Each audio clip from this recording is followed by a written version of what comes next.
மனுஷர்கள் கூட பிறந்தவர்கள் அவனுக்கு அகெயின்ஸ்டா நிக்கிறதை பார்க்கிறோம். அதாவது வேதம் சொல்கிறது, உன் வீட்டாரே உனக்கு சத்துரு. நமக்கு வெளியில இருந்து அம்புகள் வந்தா கூட உடைய மாட்டோம், வீட்டுக்குள்ள இருந்து வருது பாத்தீங்களா, அந்த அம்பு, அந்த வார்த்தைகள் நம் இருதயத்தை பிளந்து விடும். ஹல்லேலூயா.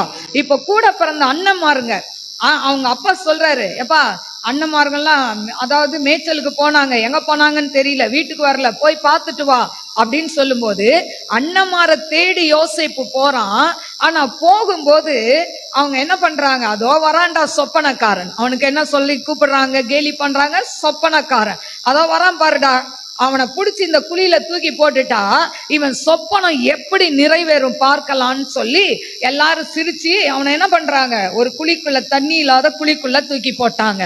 இப்படி தூக்கி போட்ட பிறகு பாத்தீங்கன்னா அதுக்கப்புறம் அங்க இஸ்மவேல் வராங்க. உடனே ஒருத்தன் சொல்றான், எதுக்குடா இந்த குழிக்குள்ள போட்டு இந்த ரத்தப்பழி, நமக்கு நம்ம இந்த இவங்க கிட்ட என்ன பண்ணிடலாம், வித்துடலாம்.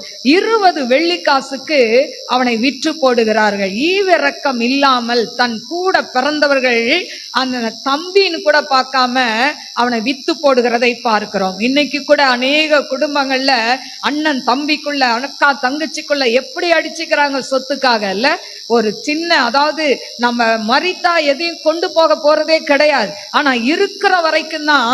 ஆனா அந்த சொத்துக்கு எவ்வளோ பரிதபிக்கிறாங்க. ஒரு சொத்தை அபகரிக்கிறதுக்காக ஒரு குடும்பத்தையே நாசம் பண்ணுகிறத பாக்குறோம், சின்ன பின்னமாக்குறத பாக்குறோம், சூனிய வச்சு அவங்கள சாகடிக்கிறத பாக்குறோம்.